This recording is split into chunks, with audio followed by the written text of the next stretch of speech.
말씀의 제목은 고백과 삶입니다. 인간을 다른 생명체와 구분 짓는 것 중 하나가 질문입니다. 인간은 스스로에게 질문을 던지는 존재입니다. 빛은 어디에서 오는가? 진리는 무엇인가? 우리는 왜 죽는가? 역사의 종말은 어떻게 시작되는가? 질문에서 과학이 나왔고 문학이 나왔고 철학이 나왔습니다. 무엇을 물어야 하는지 아는 것이 실력이고 질문을 찾아내는 것이 능력이라고 할 수 있겠지요. 하나님께서 인간에게 던지신 첫 번째 질문은 내가 어디에 있느냐? 이 질문 앞에서 인간들은 영적으로 자각하게 됩니다. 내가 하나님을 피해 두려워서 숨어 있는구나. 저는 교회에서 성장했고 기독교적 문화에 아주 익숙한 사람이었고 수없이 설교와 복음을 들었지만 저에게 이성이라고 하는 것을 의지하고 기독교가 우물한 개구리처럼 내가 어릴 때 교회에서 태어나고 자랐으니 하나님을 자연스럽게 믿게 됐구나라고 회의를 가지게 되자 제가 믿고 있었던 믿음은 아무 힘이 없었고 저는 한없는 회의에 빠지게 되어서 방황했습니다.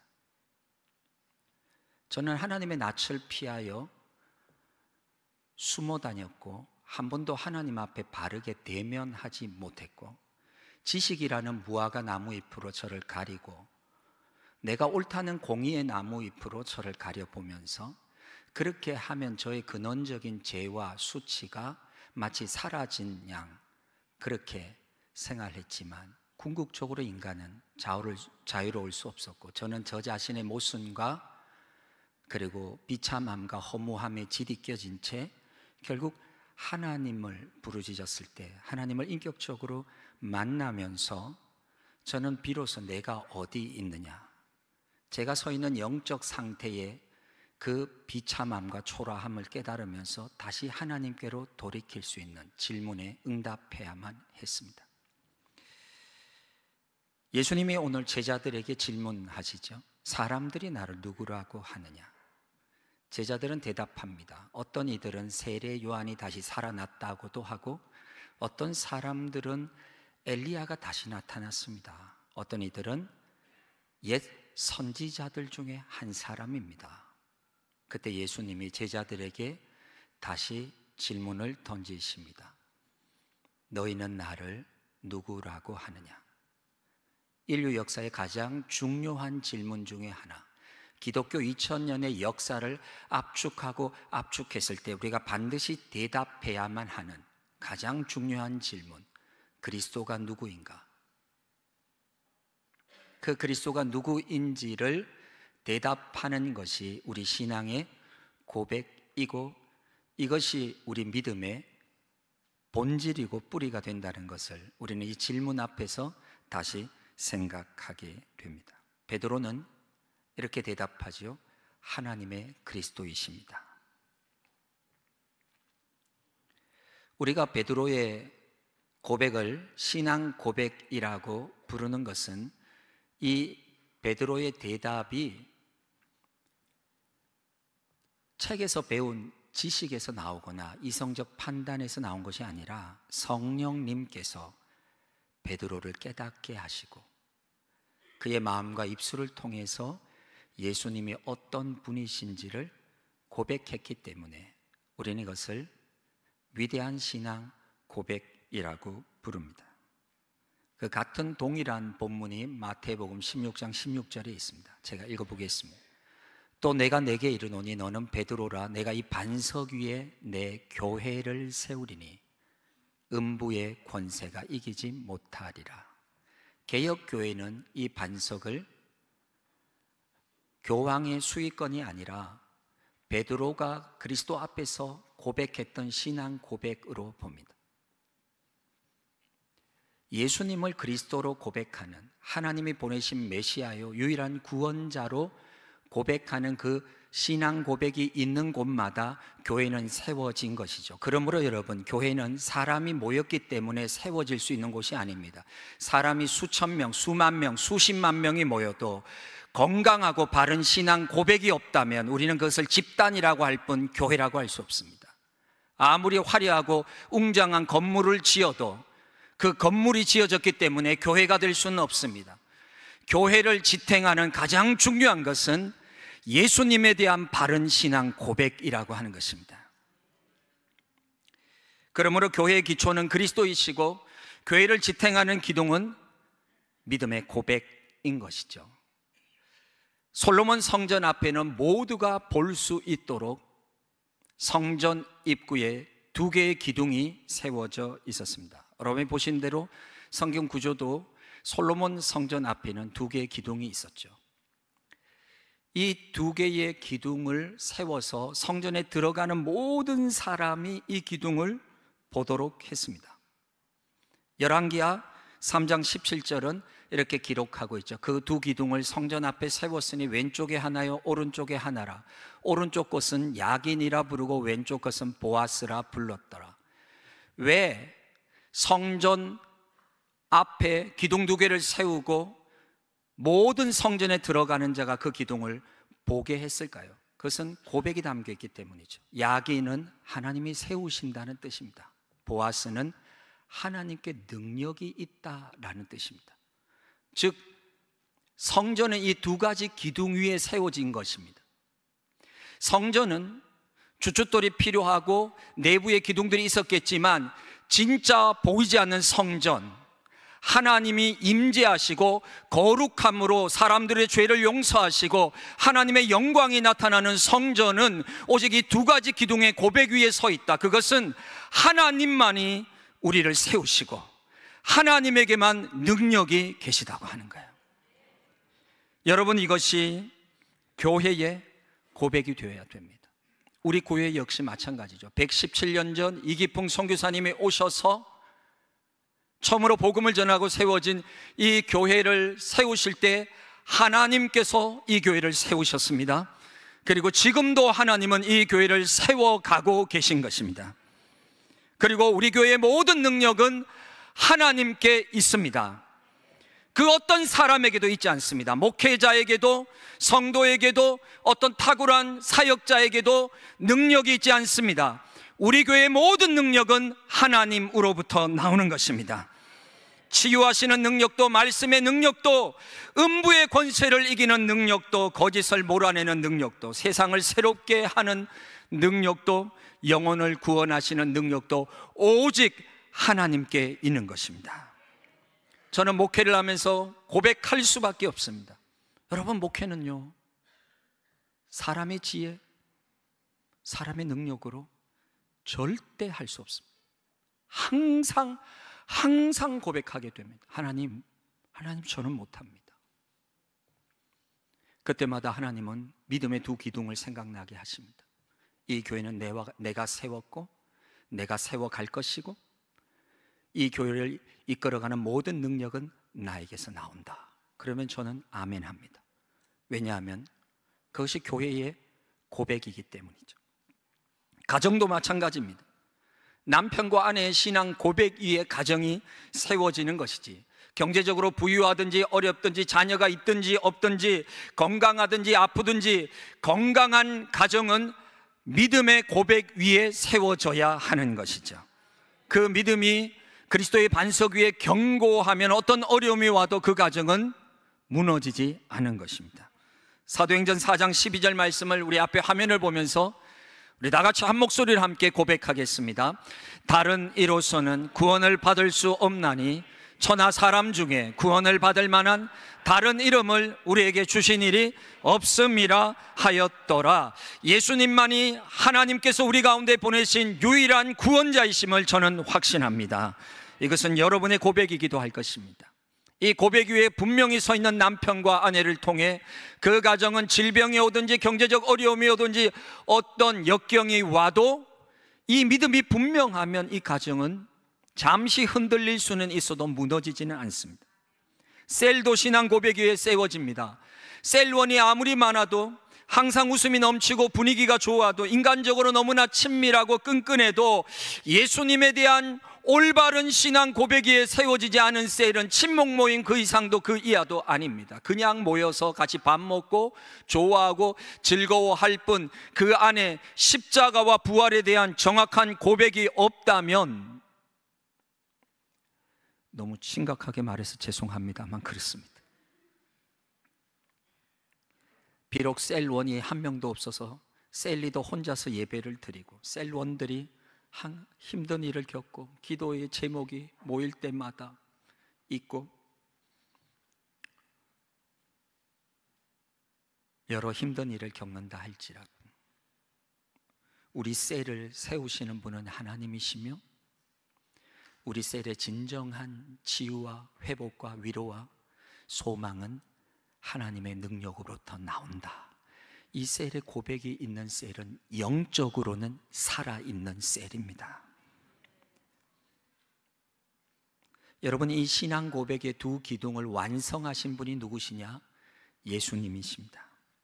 하나님이 세우신 야긴이 되시는 분, 완전한 야긴이신 분, 하나님의 능력으로 역사하시는, 하나님의 능력이 충만하신 완전한 보아스이신 분. 그러므로 구약의 솔로몬 성전의 믿음의 두 기둥을 하나로 통합하여 완성하시고 이루신 그분이 바로 예수님이신 것이죠. 베드로의 위대한 신앙 고백을 모든 사람에게 널리 알려서 예수님이 그리스도라는 사실을 전파해야 할 터인데, 예수님은 이 고백을 들으신 후에 오히려 이렇게 말씀을 하십니다. 21절 말씀입니다. 경고하사 이 말을 아무에게도 이르지 말라 명하시고. 왜 예수님은 이 중요한 고백과 이 사실을 사람들에게 널리 알리라고 하지 않으시고 알리지 말라고 하실까요? 왜 비밀로 하라고 하실까요? 22절은 그 이유를 이렇게 설명합니다. 이르시되 인자가 많은 고난을 받고 장로들과 대제사장들과 서기관들에게 버림받아 죽임을 당하고 제3일에 살아나야 하리라 하시고. 당시 유대인들은 예수님이 말씀하시는 그리스도의 모습을 받아들일 준비가 전혀 되어 있지 않았습니다. 그들은 강력한 군대와 왕권을 가지고 하늘로부터 임하여 오셔서 다윗의 그 강력한 모습으로 적들과 로마 군대를 몰아내고 하나님의 나라를 이 땅에 이루는 승리자의 모습이 메시아요 그리스도의 모습이라고 굳게 믿고 있었습니다. 그들이 그토록 기대하는 그 모습과 완전히 반대인 고난을 당하고 버림을 받고 죽임을 당하는 이런 메시아 그리스도의 모습은 그들은 받아들이고 싶지도 않았고 받아들일 수도 없었고 믿을 수도 없는 사실이었습니다. 진주를 돼지 앞에 던지지 말라. 그들이 그것을 발로 밟고 돌이켜 너희를 찢어 상하게 할까 염려하라. 진주의 가치를 알지 못하는 사람은 그것을 짓밟고 오히려 그것을 주는 사람을 헤아려 합니다.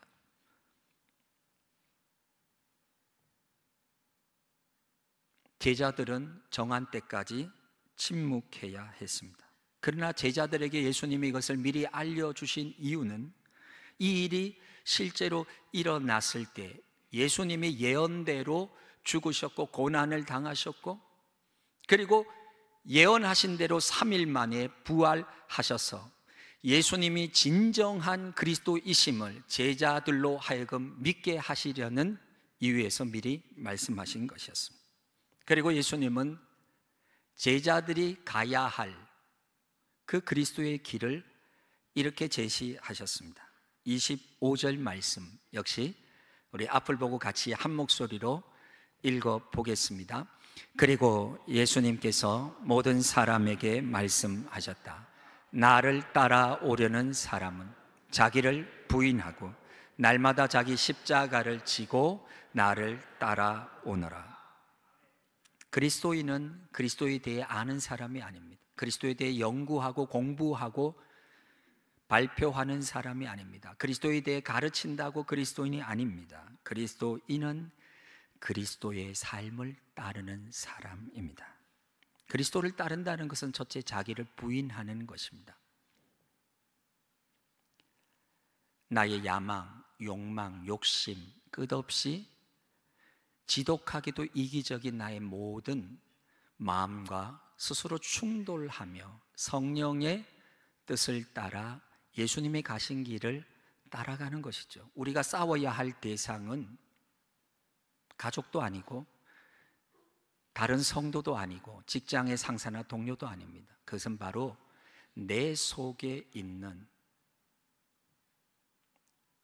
끊임없이 분출되고 있는 솟아나는 욕심입니다. 남들보다 더 높아지고 싶고 군림하고 싶고 더 유명해지고 싶고 독점하고 싶은 그 마음들과 싸우는 것이죠. 예수님은 날마다라고 하셨는데 그것은 어제도 오늘도 내일도 날마다 오늘 눈을 뜨면 다시 그리스도를 따르기 위해 또 새로운 길을 출발하는 것이죠. 우찌무라 간주는 일일 일생이라고 말하는데 하루는 한평생이 추각되어 있다. 오늘 하루를 내가 어떻게 사느냐가 내 인생을 결정하는 것이라고 말했습니다. 예수님을 따르는 세 번째 길은 자기 십자가를 지는 것입니다. 십자가는 그 당시 사람에게는 너무나 충격적일 만큼 수치스럽고 저주스럽고 부끄럽고 외면하고 싶은 고통스러움 그 자체, 지금 내가 외면하고 싶은, 내가 절대 지고 싶지 않은 그 무엇, 그것이 바로 십자가이지요. 그렇게 예수님을 따르는 사람들은 어떤 목적지에 도달하게 될까요? 예수님은 오늘 24절에서 이렇게 말씀하십니다. 누구든지 제 목숨을 구원하고자 하면 잃을 것이요 누구든지 나를 위하여 제 목숨을 잃으면 구원하리라. 언젠가 누군가가 이렇게 말했습니다. 우리 같이 이 일을 위해서 좀 간절히 기도하는 시간을 가지면 어떨까요? 그때 우리와 같이 있던 분 중에 한 분이 이렇게 말했습니다. 제 친구였는데요. 삶이 기도지요. 삶이 예배지요. 되게 멋있었습니다. 삶이 기도고 삶이 예배라는 이 멋있는 말. 그러나 여러분,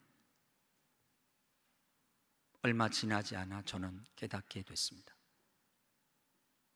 삶이 기도가 된다는 이 멋있는 말은 쉬운 것이 아니라는 것을, 기도를 피하기 위해 그냥 우리가 제대로 살면 돼요 라고 말하는 핑계가 아니라 정말 깊이 기도하고 또 기도하고 기도하면서 하나님의 마음을 알고 그것이 내 삶 속에, 내 인격 속에 스며들고 그렇게 어느 순간 그 기도가 깊어지면서 기도가 삶이 되어져 가는, 그것은 결코 말처럼 간단한 것이 아니라 예배를 드리고 예배를 드리면서 그 하나님의 마음이 내 속에 투영되어지고 성령의 감동이 내 안에 가득 차서 어느덧 살아가면서도 그 삶이 예배가 될 만큼 예배의 진심이고 예배를 소중히 여기고 예배의 중심을 두는 사람, 그런 예배자에게서 삶이 예배가 되는 것이지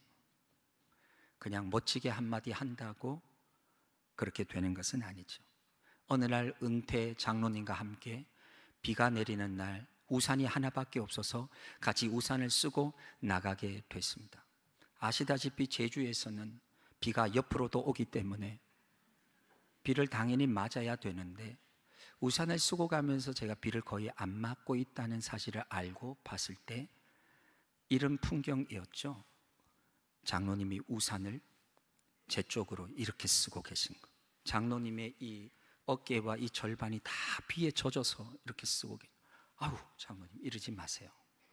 그리고 그 차로 가는 동안 우산 밀기가 시작됐습니다. 그리고 차를 타고 가는데 제 마음에 쫙 밀려오는 게요, 저는 그날 우산을 보면서 십자가를 봤습니다. 여러분, 십자가는 종교적인 어떤 추상적 개념이 아닙니다. 그냥 교회 본당 안에서는 십자가 지고 갑시다, 자기 부인하고 아멘, 그런 게 아닙니다. 십자가는 우리의 일상 속에서 너무나 자기중심적이고 이기적이어서 그것이 자기중심지도 자각조차 하지 못하고 당연한 듯이 나의 권리와 특권이라고 우기면서 살아가고 있는 우리들이 일상 속에서 어떻게 남을 배려하고 희생하고 나보다 남을 먼저 생각하고 그리스도가 빛나게 할까를 몸에 훈련되어지는 것, 그럴 때 십자가는 진짜 의미가 있는 것이에요. 십자가는 종교적 표상이 아닙니다. 십자가는 내 삶의 능력이고 내 일상 속에 나타나야 하는 것이죠. 어느 소그룹 리더들과 함께 식당에 갔을 때 더 맛있는 것을 다른 사람을 위해 양보하는 그 모습 속에서 저는 십자가를 봅니다. 선교지를 갔을 때 자리를 옮겨서 뒷자리에 타보기도 했는데, 그러면서 다른 선교 팀원들이 얼마나 불편한 자리에 앉아서 갔을까를 알게 되면서 삶의 모든 현장에서 더 편하고 더 좋은 자리를 차지하기 위해서 눈치를 보며 쟁탈하는 것이 아니라 더 불편하고 더 힘든 자리를 자처해서 다른 사람들에게 더 좋은 자리를 내어주는 것, 그게 십자가 아닙니까?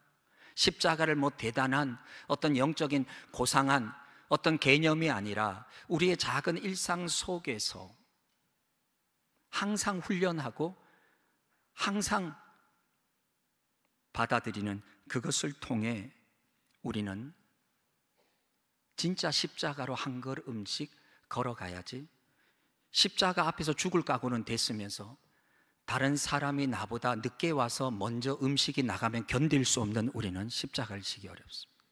십자가는 주차장에서 구현되어야 합니다. 깜빡이를 켜고 들어오면 악셀레터를 더 밟아서 기어코 넣어주지 않겠다는 이 놀라운 마음들이 가득 차 있다면 십자가는 예배 시간에만 퍼져나가는 개념일 뿐입니다. 넉넉히 양보해주고 다른 사람이 들어와도 오히려 용납해주고, 저는 오늘 예배가 끝난 후에 우리 주차장에서 십자가가 구현되기를 간절히 소망합니다.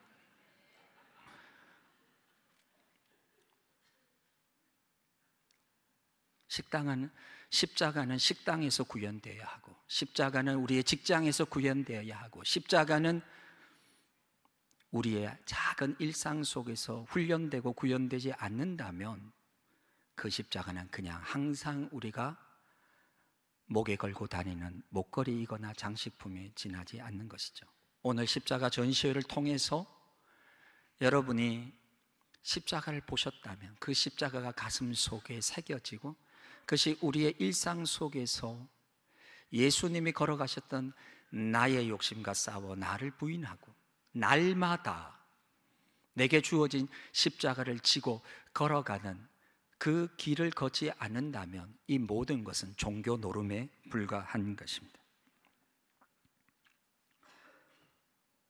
나를 위해 살지 말고 그리스도를 위해 사는 것, 그것은 곧 다른 이들을 위해 사는 것이죠. 그것이 나를 살리는 길입니다. 내가 잘 되려고 하지 않고 그리스도를 빛나게 하는 것, 그것은 바로 남이 잘 되도록 하는 것이죠. 이런 마음으로 가게를 경영하고 식당을 경영하고 이런 마음으로 기업을 경영해 간다면, 이런 마음으로 직장에서, 공직에서, 예술계에서, 교육계에서 살아간다면 사람들은 이렇게 알 것입니다. 저 사람들은 우리와 다른 무언가의 삶의 가치를 가지고 있어. 그때 우리는 십자가를 삶으로 구현하고 그리스도의 향기를 바라며 보여주게 될 것입니다.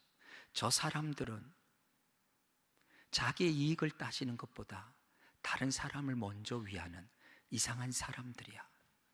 세상의 모두가 절대적으로 나 자신을 위하는 이 질서 속에서 세상과는 전혀 반대되는 삶의 질서를 구현하는 이상한 사람들, 바보 같은 사람들, 이해되지 않는 사람들, 그들의 이름이 21세기 한국에서 그리스도인이 되기를 저는 간절히 소망합니다.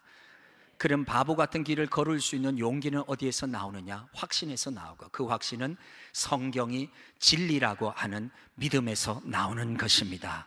사람들은 조롱하고 비웃어도 우리는 예수님이 걸어가신 길이 진리이므로 죽음처럼 보이는 그 길을 걸어갈 때 마침내 그것이 죽음으로 끝나지 않고 찬란한 부활의 능력으로 다른 사망과 죄를 이기고 이 땅을 치유하며 사회를 회복시키며 나라를 일으키는 하나님의 능력은 부활의 능력에서 오는 것이죠. 그 부활의 능력은 어디에서 시작합니까? 내 삶의 십자가를 지는 것에서. 기도하겠습니다.